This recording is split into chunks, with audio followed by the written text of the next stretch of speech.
This is my next to the last video in my Abraham and Lot series. I know I called it Abram and Lot.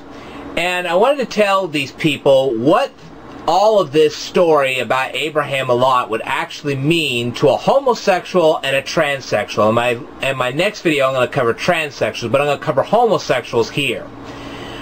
Now, prior to 150 years ago, homosexuals did not have the option of sperm banks and artificial insemination. At this point, they just couldn't have any children, which led to several problems. Number one, when they became old and infirmed, they didn't have any way of taking care of themselves, so without any children, they could really suffer and possibly even die.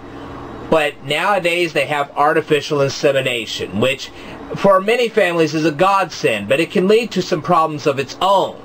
Now, in normal couples, you would have the husband donating the sperm, the wife would get pregnant by the husband's sperm, all of a sudden a baby would be born, and that would be the end of it. But when it comes to homosexual couples, they often have to rely on sperm banks. Now, here's the problem on the sperm banks. Number one, you may have a sperm donor that at that time when he donates the sperm, they've done the criminal check, they find out he's okay, and they then they take his sperm donation, the couple then has the baby, and then the baby grows up. Now later on, the baby starts questioning, because he's now a grown-up person, he starts questioning as to who he really is. So he goes and looks up his biological father, only to find out that his biological father later in life becomes some sort of Jeffrey Dahmer or Ted Bundy. And then he goes back to the people who have raised him and says, hey man, why did you bring me into this world? Now I have to live with the curse that I am now the direct descendant of such a creep. And so therefore you run into that problem. Or you could run into the problem in which the kid is born, he grows up, he decides he doesn't like homosexuals, so he no longer has a relationship with you. Either way, you run into a major problem, and that's something you may have to deal with if you're a homosexual. Okay? Now, there could be another problem that can arise.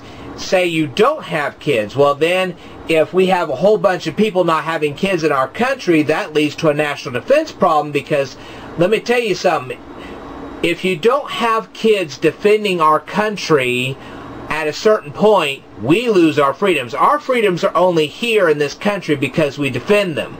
If we start having a society where we no longer have any kids, we're not going to have anybody to defend our national rights, and as soon as that happens, some other nation's going to take us over, and we're going to be in real trouble.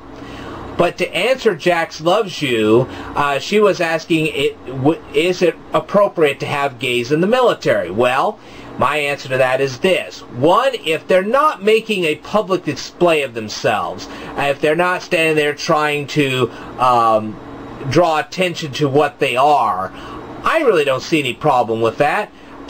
Mainly because, you know, if they're going to be as quiet as what most heterosexuals are when it comes to their sexuality, they're not going to be noticed anyway, so I don't see any problem. But it comes down to the point where, you know, it's just like some of those gay pride parades. They have these people that'll go out there. They're not displaying themselves to draw attention to their cause. They're displaying themselves to draw attention to themselves.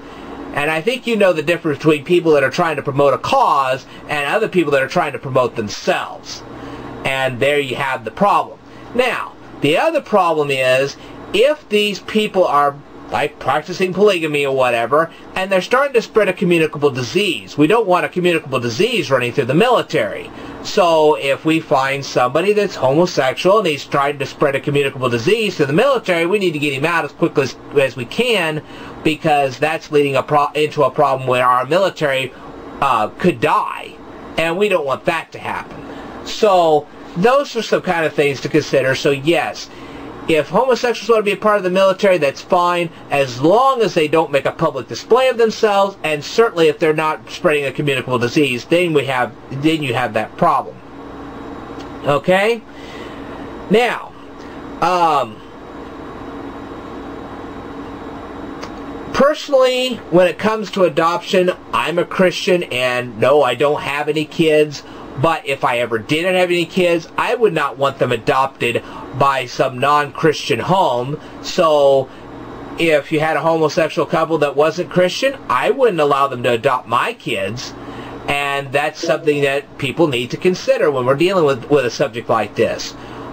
So basically, I would feel very uncomfortable if I had kids and I wanted them to have my Christian values, and I found out later on that they had been adopted by some couple that wasn't Christian. That would bother me. But that's my feelings on the adoption issue. Like I said, you can have the artificial insemination issue, which could lead to problems of its own, and so therefore.